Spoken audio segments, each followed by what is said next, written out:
И здравейте!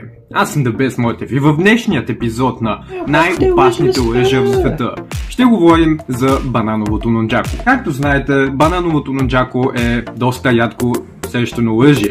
Във филма Enter the Dragon Брус Ли използва... Давид Мойтев, трябва да ми помогнеш. Спешно е. Добре, какво е? Какъв е проблема? Какво изобщо правиш? Записвам видео, Добре, не виждаш ли? Спешно. За какво изобщо си тук? Какъв е проблема? Какво искаш да ти помогна? Левски или ЦСКА? Какво? Да, Левски или ЦСКА. Ами, прибира се и ме срещнаха някакви... не знам какви са хулигани и просто ме питаха Левски или ЦСКА и... Опитах се да избягам, но мисля, че ме последиха и... Да, много Ами не гледам футбол. Да, и аз това им казах, обаче не искаха да му оставят на мира. Добре. Това е труден въпрос, но мисля, че знам как ще разберем кой е правилният отговор. Как? Ами нали знаеш в Покемон игрите? Какво имаш предвид? Смисъл? Да, там... Ред е просто момче. Единственото нещо, което иска е да стане покемон шампион. Той не е харизматичен колкото Блу и естествено няма толкова много връзки. Той трябва да върви по трудния път, трябва да се справи сам. Блу е внукът на професор Оук и е естествено надарен в сферата на покемоните. Блу винаги е една крачка пред Ред, от самото начало, и всичко това стига до своята кулминация като... Чакай. Какво общо има това с въпроса? Не схващаш ли? Сериозно? Да, в смисъл, буквално за какво изобщо говориш? Това не е свързано с Левски или ЦСКА, това е просто... Да. Добре, явно не схващаш, затова нека да ти дам пример с нещо друго. Като малък Наруто остава сам заради душата на Ninetales лисицата в себе си. Хората се страхуват от него, защото е опасен и застрашава мира. Саския търси отмъщение. Добре, нека да те прекъсна до тук. Пак ще те питам, какво общо има това с въпроса? Сериозно, няма много време. Сигурно все още не последили разбираш. до сега. И ти просто ми губиш времето да обясняваш някакви случайни неща. И просто показваш колко голям нърд си, наистина.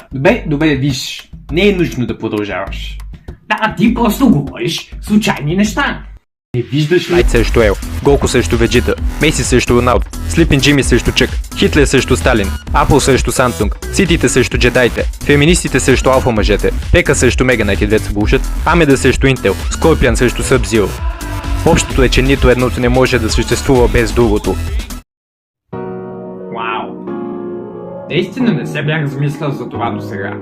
Ай, на кого му пука? Какво? Да, в смисъл, на кого му пука? Дали Левски или ЦСКА? Сериозно, буквално и двете са ужасни.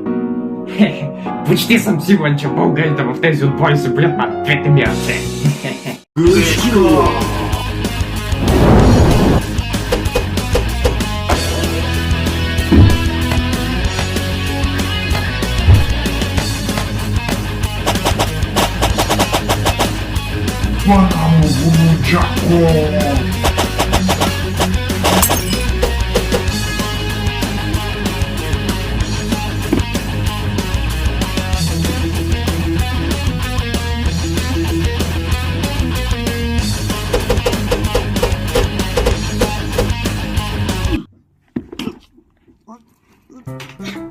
Вау! Момчета, вие направо го разказахте играта. Знаете ли, трябва по-често да работите в екип. Да, предполагам е така, да, в смисъл. Да, така е, наистина. Мисля, че днес научихме един много важен урок. Някои хора просто не могат да си държат устата затворена.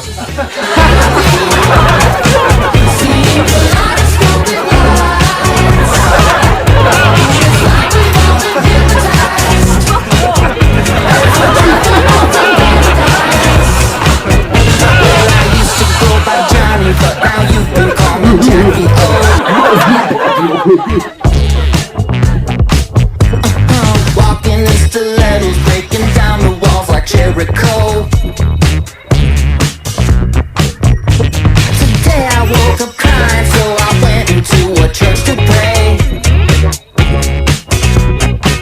They you'll have to leave it